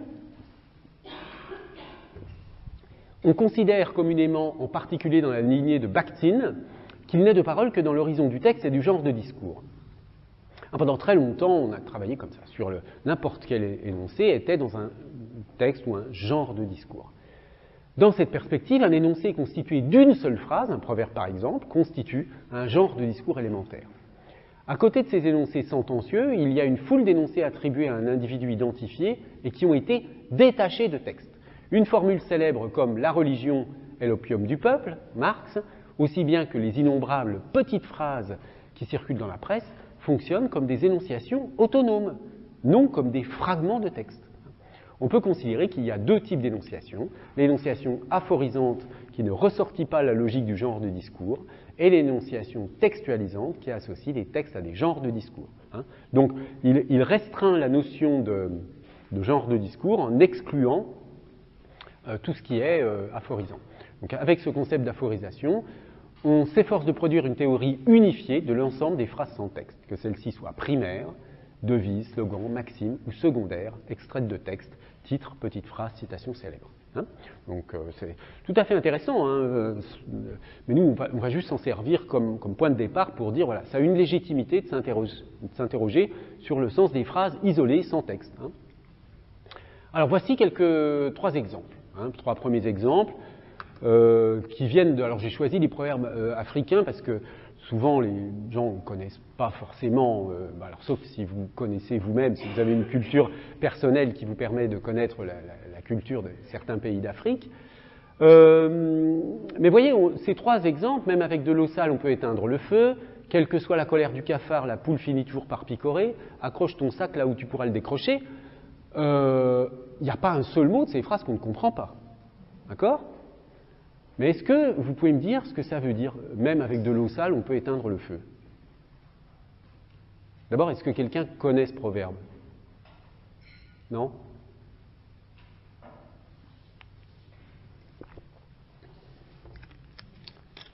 Bon, alors moi je ne connaissais pas non plus, mais j'ai regardé sur un dictionnaire. Alors voici des usages. Bon, on va commenter rapidement le premier. Brésil, une photo d'Usain Bolt au lit avec une étudiante crée la polémique. And so what, elle est même pas belle, mais bon, même l'eau sale peut éteindre le feu. Donc vous voyez tout de suite la signification que j'ai trouvée dans un site qui répertorie des sens de proverbes et citations. Même avec de l'eau sale, on peut éteindre le feu. La laideur féminine n'existe pas en amour. Lorsqu'on éprouve un désir sexuel, n'importe qui, même s'il ou elle est laide, est susceptible de le satisfaire. On comprend tout de suite, même avec de l'eau sale, on peut éteindre le feu. C'est une fois qu'on vous a expliqué, vous comprenez le sens de l'expression, et puis vous pouvez le retenir d'ailleurs. Mais a priori, comme ça, je ne pense pas que vous ayez pu deviner que ça pouvait signifier ça. Même avec de l'eau sale, on peut éteindre le feu. Alors, deux points intéressants à partir de là, parce que ça a l'air totalement anecdotique ce que je viens de vous dire là. Mais deux remarques. Premièrement, quand vous regardez bien, dans les textes, vous trouvez des usages plus larges, qui ne sont pas réservés à la sphère de la sexualité, mais vous voyez, ici, il est question d'un footballeur, un footballeur un peu médiocre, mais dans la situation, même l'eau sale peut éteindre le feu. D'accord ? Et là, c'est dans un exemple politique, c'est au sujet d'un homme politique, Moussa Dadis Camara, franchement, je ne sais pas du tout de qui il s'agit. Nous sommes tellement désespérés en Afrique que nous pensons que notre salut peut venir de ce genre de personnes. Il est vrai que même avec de l'eau sale, on peut éteindre le feu. Donc voilà, un personnage politique qui a l'air d'être qui n'a pas une très bonne réputation, mais enfin, même avec de l'eau sale, on peut éteindre le feu. Donc même s'il n'est pas terrible, on peut quand même l'utiliser pour nous sortir de la difficulté en politique. Donc vous voyez qu'on a étendu le sens à partir d'un sens qui était réservé à la sphère de la sexualité. Et alors, chose surprenante, que j'ai découverte la première fois que j'ai utilisé cet exemple dans les cours, c'est que le même proverbe existe dans toutes sortes de cultures. Vous l'avez dans les proverbes mongols et mandchous et en Chine, de l'eau sale peut aussi éteindre un incendie, ça c'est la traduction littérale. Alors je ne sais pas si parmi les il y a des étudiantes chinoises, non pas beaucoup ici, je ne sais pas si ça vous dit quelque chose. On le trouve en Corse, toute eau est bonne à éteindre le feu. c'est aussi un proverbe italien, même l'eau sale éteint le feu. Donc vous voyez, on part d'une espèce de particularité, on a l'impression que c'est un proverbe africain, bon, rare et tout. Mais non, cette structure proverbiale, on la retrouve dans d'autres cultures, et elle conserve la même signification. Bon, alors, en résumé, d'une manière générale, hein, ce proverbe, on pourrait le gloser en disant « certaines solutions sont efficaces même si elles ne sont pas idéales hein ». Voilà, c'est une façon, c'est moi qui propose cette glose.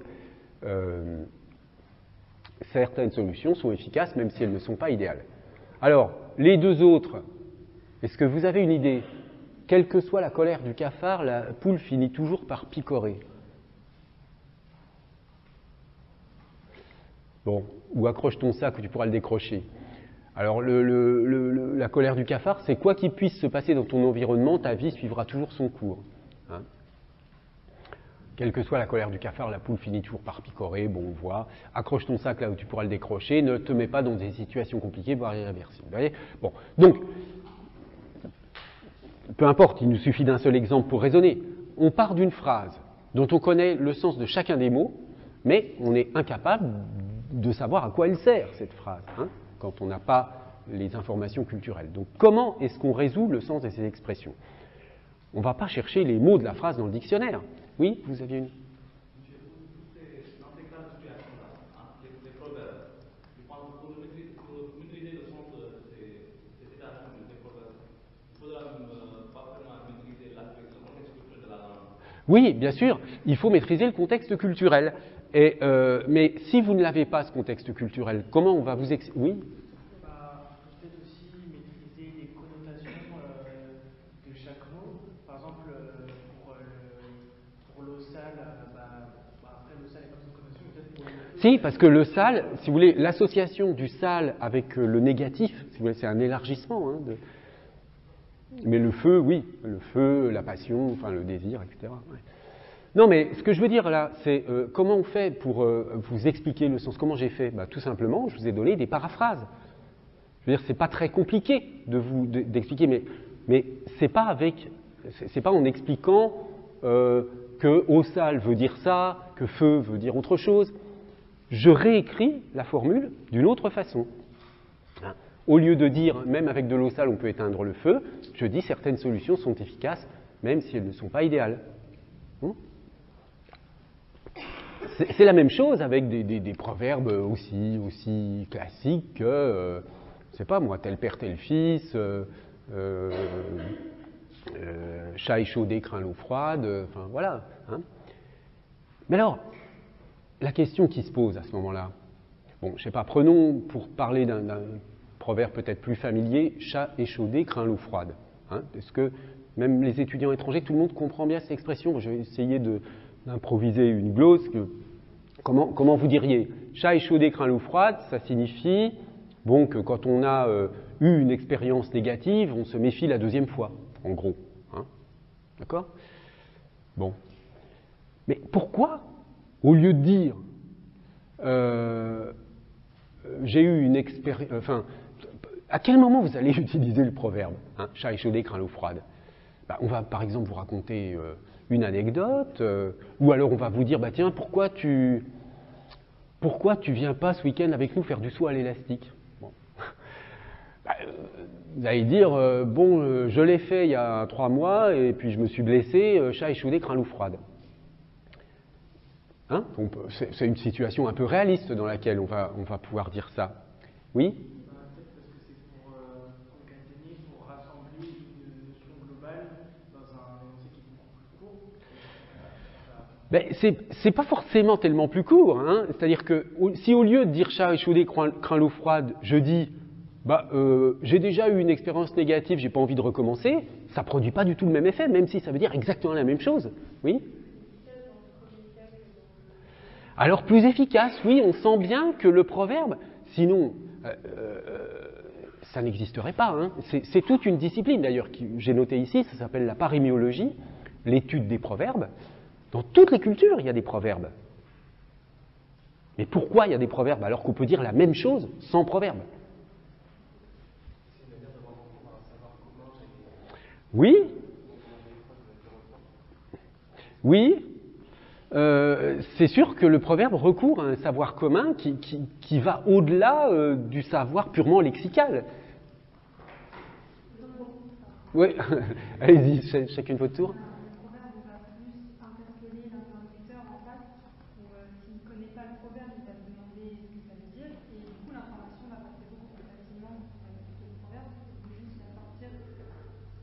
Dans le contexte, et ainsi on aura plus l'attention de la personne en face que si on avait juste délisté les informations sans chercher à interpréter intellectuellement. Vous l'interpréteriez donc en termes d'attention. On a un gain en termes de captation d'attention. Il y a aussi pensé qu'il y a un consensus sur le proverbe, dans le sens où c'est quelque chose qui est répété constamment, ça fait argument d'autorité, on n'a pas à revenir dessus. Argument d'autorité, oui, c'est vrai, c'est vrai. Il y a un argument d'autorité ici. Par exemple, quand on dit tel père, tel fils, bon, c'est pas forcément vérifié par l'expérience. Je veux dire, il y a bien des enfants ou des fils qui ne ressemblent pas du tout à leur père. Bon, mais on va sortir ça dans une situation où, il se trouve que, d'un point de vue anecdotique, un fils a fait quelque chose qui ressemble à ce qu'a pu faire son père avant. Donc on va généraliser en disant tel père, tel fils. Mais qui croit à cette loi? Enfin, je veux dire, personne. Simplement, on va peut-être le dire. Alors, donc, c'est vrai qu'il y a un mélange à la fois on voit que par rapport à l'expression non proverbiale équivalente, l'expression non proverbiale équivalente, du type certaines solutions sont efficaces même si elles ne sont pas idéales par rapport à, même avec de l'eau sale on peut éteindre le feu, elle a quelque chose de plat, d'inintéressant si on veut, enfin je veux dire de dire une sorte de banalité. Quand on dit le proverbe, on dit une banalité de la même façon, mais sauf qu'on fait en effet appel à un savoir commun, on met en jeu un type de compréhension qui est d'une nature différente, puisque là on met en jeu une compréhension globale sur le sens du proverbe. Un étudiant étranger qui apprend le français et qui n'a jamais entendu chat échaudé, craint l'eau froide, il peut légitimement se poser vraiment la question de savoir de quoi on parle quand on dit ça. Bon, alors ensuite, les gens qui ont travaillé sur les proverbes montrent aussi qu'il y a certains proverbes qui sont métaphoriques, d'autres non, donc ils produisent des images en plus. D'ailleurs, quand c'est métaphorique, ça produit une image, ça visualise quelque chose. Et puis ensuite, on peut se poser la question, il y a certains proverbes qui sont stables dans les cultures, qu'on trouve dans beaucoup de cultures, et d'autres qui sont très spécifiques, etc., etc. Bon, donc là, on voit bien que la solution, c'est une connaissance culturelle, qu'on ne passe pas par le dictionnaire. La compréhension du sens de la phrase, là, n'a rien à voir avec la compréhension du sens des mots. C'est d'un autre ordre. Oui.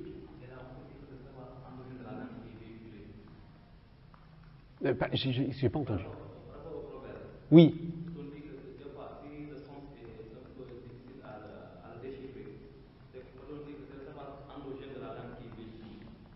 Un savoir endogène de la langue.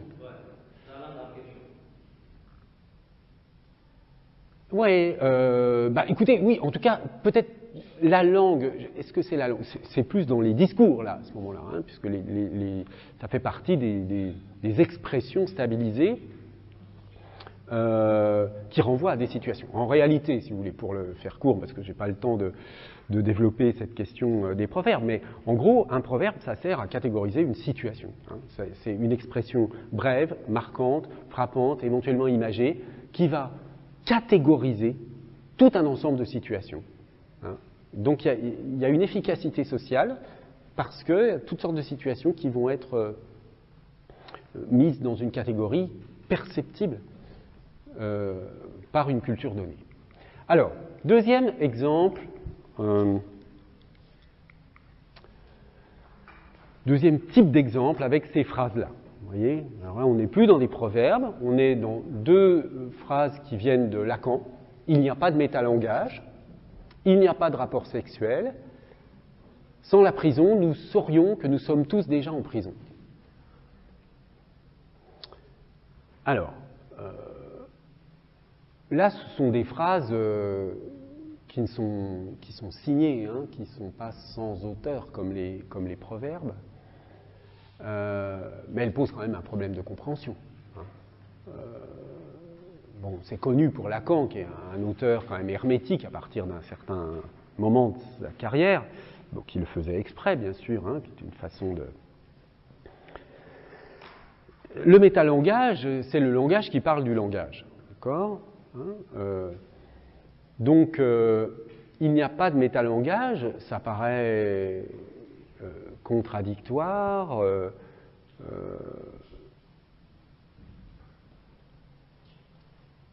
parce qu'on sait que ça existe, le métalangage. Même chose pour, il n'y a pas de rapport sexuel. Hein, bon, on sait que ça existe, hein, même si on n'est pas forcément directement concerné, on sait que ça existe. Bon.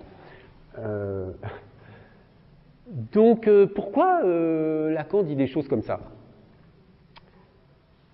Alors, essayons de regarder dans le contexte. Alors là, c'est pareil, il n'y a pas un seul mot qu'on ne connaît pas. Hein. Je veux dire, bon, métalangage, admettons que c'est un peu compliqué, mais c'est facile de savoir ce que c'est qu'un métalangage. Il n'y a pas de rapport sexuel, tout le monde comprend. Mais on ne comprend pas. On comprend les mots, on ne comprend pas la phrase. Hein. C'est bien la situation tout à l'heure. Et puis là, on n'a pas la ressource qu'on avait pour le proverbe, c'est-à-dire qu'il n'y a pas un savoir culturel partagé. Alors, peut-être si, hein, là, du coup, en tout cas, il n'y a pas une culture partagée qui ferait qu'un peu tout le monde connaît le sens de ces expressions, comme dans le cas des proverbes, chat échaudé, crin l'eau froide, etc. Alors, il y a quand même des gens bon, qui ont une certaine culture, etc., qui connaissent la psychanalyse, bon, qui savent très bien ce que ça veut dire, ces choses-là. Hein. Donc il y a quand même, mais ce n'est pas un savoir partagé, il y a quand même un petit groupe sociologique assez bien délimité qui peut partager la signification établie de ces expressions, à supposer qu'elles puissent être établies. Mais enfin, admettons que vous essayez de comprendre. Vous allez faire quoi? Bon, d'abord, là, je vous le présente hors contexte. Présentons la chose dans le contexte.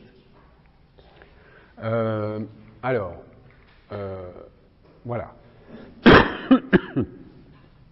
Dans le contexte, dans les écrits 2, page 233, « Prêtez ma voix à supporter ces mots intolérables, moi, la vérité, je parle », passe l'allégorie.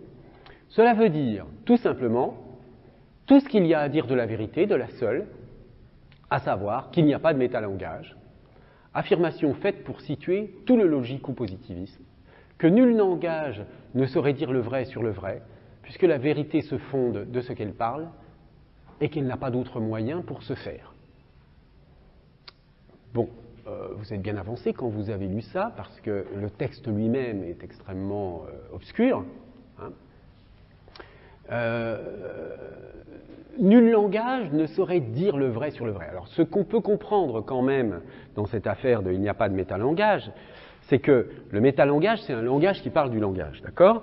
Mais au fond, quand on fait de la grammaire, de la linguistique, bon, on développe un discours métalinguistique, on fait du métalangage, mais on utilise la même langue, je veux dire. Donc c'est la même langue qui sert de langage et de métalangage.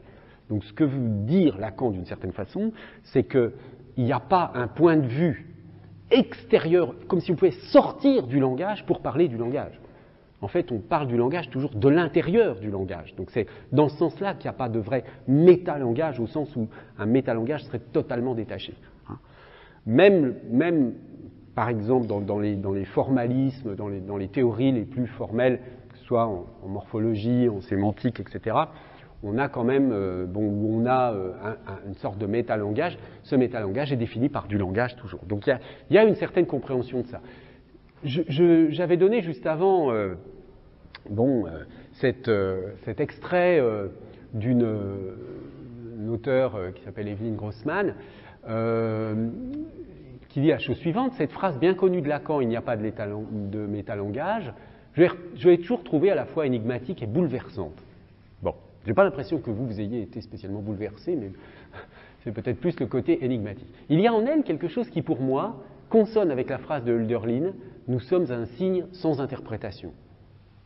Alors bon, il faut faire le lien entre les deux, ça suppose quand même tout un chemin intellectuel qui n'est pas évident. Phrase d'une redoutable difficulté, pourtant, d'autant plus que le terme même de métalangage risque de prêter à confusion, l'usage qu'en fait Lacan n'entretenant qu'un rapport distant avec le sens restreint que donnent les linguistes. La conférence connue sous le titre « La science et la vérité » laisse peu de doute à ce propos. Donc là, vous avez l'extrait que j'ai donné, hein, je ne vais pas le relire. Y a-t-il ou non du métalangage? Il va sans dire qu'à cette question, il ne sera pas répondu, pas plus qu'elle ne sera posée. Donc vous voyez, là, vous êtes dans une situation où vous essayez de comprendre ce que ça veut dire, on vous dit que de toute façon, on ne va pas répondre à votre question. Hein. C'est quand même un peu problématique. J'essaierai plutôt de l'évoquer indirectement à travers une interrogation qui semble cruciale dans le domaine des études littéraires ou de la théorie de la littérature, et sans doute bien au-delà, interrogation qui pour moi se formule en ces termes: dans quelle langue parle la théorie? Bon, vous lirez la suite si vous le souhaitez, simplement pour vous dire que ici, on est dans une situation où, une situation que j'appellerais tout bêtement herméneutique, hein, dans laquelle il n'y a pas une réponse, en fait. C'est-à-dire qu'on peut gloser à l'infini sur ce que ça veut dire, il n'y a pas de métalangage. Parce qu'il n'y a pas de réponse, il n'y a pas un éclaircissement ultime de cette phrase. Hein. C'est une phrase qui est lancée pour donner à penser, si on veut. Hein. Alors, on peut, des auteurs comme Bouvresse, certains philosophes récuseraient l'intérêt, ou alors si, c'est de la poésie, si on veut, mais c'est pas de la pensée, parce que c'est totalement flou.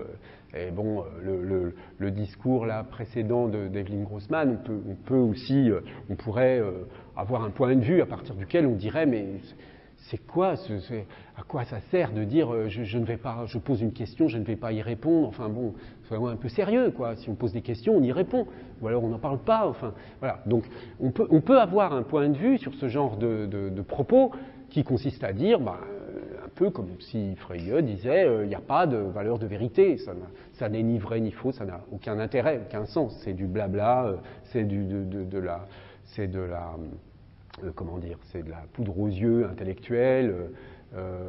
Mais enfin, d'un autre point de vue, hein, il y a beaucoup ces phrases en particulier, bon, la deuxième a beaucoup donné à penser à toutes sortes d'intellectuels et donc de philosophes, de psychanalystes qui ont essayé de construire un discours à partir de cette phrase. Mais enfin, on est dans un problème herméneutique. Il n'y a pas de rapport sexuel, voici le contexte. Après avoir posé ceci qui a l'avantage de vous frayer ma visée, mon dessin, je repars de ceci qui concerne ce point qui est de l'ordre de cette surprise par où se signale l'effet de rebroussement dont j'ai essayé de définir la jonction de la vérité au savoir et que j'ai énoncé en ces termes qu'il n'y a pas de rapport sexuel chez l'être parlant. Chez l'être parlant. Bon, donc ici, comme dans le cas de « il n'y a pas de métalangage », on a une possibilité de comprendre, de réduire un petit peu la complexité de l'expression en disant que, bon, il n'y a pas de métalangage, ça pose le problème de savoir, ça pointe le fait qu'une vérité qui est de dire qu'il n'y a pas de point de vue extérieur au langage pour parler du langage. D'accord, mais ça, quand je le dis comme ça, c'est parfaitement compréhensible. Hein. Si je dis « il n'y a pas de métalangage », au lieu de dire ce que je viens de vous dire, bon, alors je rajoute une espèce d'aura autour de cette notion qui a peut-être un intérêt, mais ça reste à démontrer.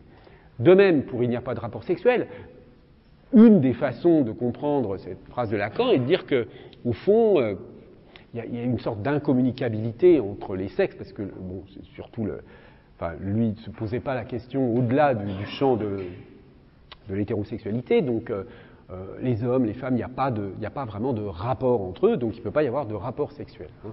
Donc, voilà. Hein. Lacan a pu dire qu'il n'y a pas de rapport sexuel, que le mode de jouir n'est pas programmé de nature au niveau de l'espèce humaine, mais qu'il s'établit différemment pour chacun des deux sexes, à un autre niveau, pour chacun un par un. Donc, autrement dit, hommes, femmes ont chacun leur rapport à la sexualité, hein, mais les deux ensemble ne peuvent pas former un rapport parce que le lien à la sexualité, qu'on soit homme ou femme, est d'une nature différente. Donc il n'y a pas de rapport sexuel dans ce sens-là. Bon, pourquoi pas, à la limite, on pourrait défendre ça. Mais dire il n'y a pas de rapport sexuel sous cette formulation, on voit bien que le but est de provoquer, d'avoir une parole énigmatique, de provoquer une interrogation. De même pour Blanchot, sans la prison, nous saurions que nous sommes tous déjà en prison. Alors, bon, là aussi, sans la prison, nous saurions que nous sommes tous déjà en prison, mais on n'est pas en prison.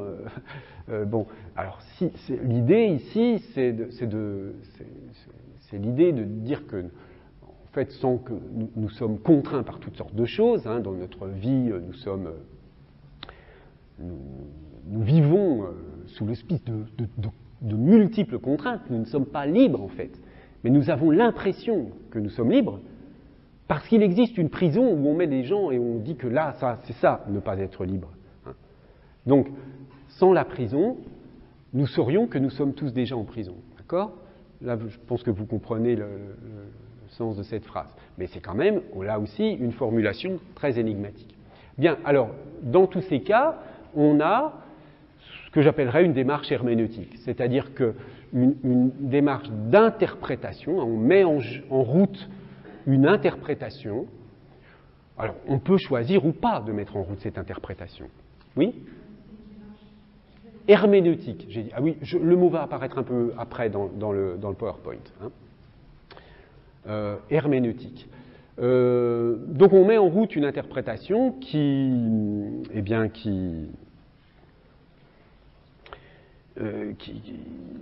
peut être tout aussi obscure que la phrase de départ d'ailleurs, hein, mais on peut considérer que ce genre de phrases, ce sont des machines à produire du texte, hein, mais si on veut éclaircir les choses, si on veut voir ce que ça nous apporte, ce que ça nous permet de comprendre dans nos vies, eh bien, il faut chercher.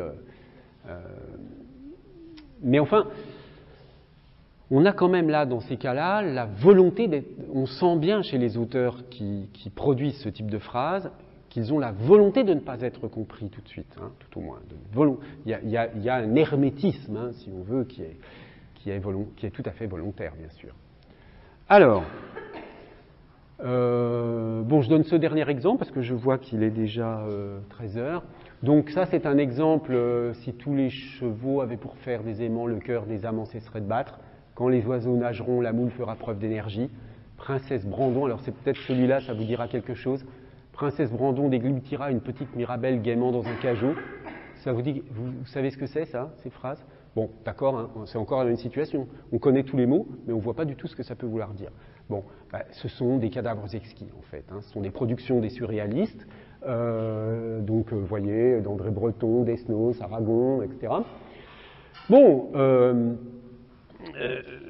voilà, encore une fois, une façon de produire du sens, mais alors là, évidemment, c'est aléatoire. Donc, c'est une volonté d'ouvrir, hein, voilà la formule de Breton, pouvoir rendre à la poésie le sens de l'immensité de ses pouvoirs perdus, c'est-à-dire, l'idée est ici de sortir justement de la signification établie, constituée des mots, enfin, pas des mots, mais des phrases, pour produire des phrases inattendues qui vont développer l'imaginaire. Hein.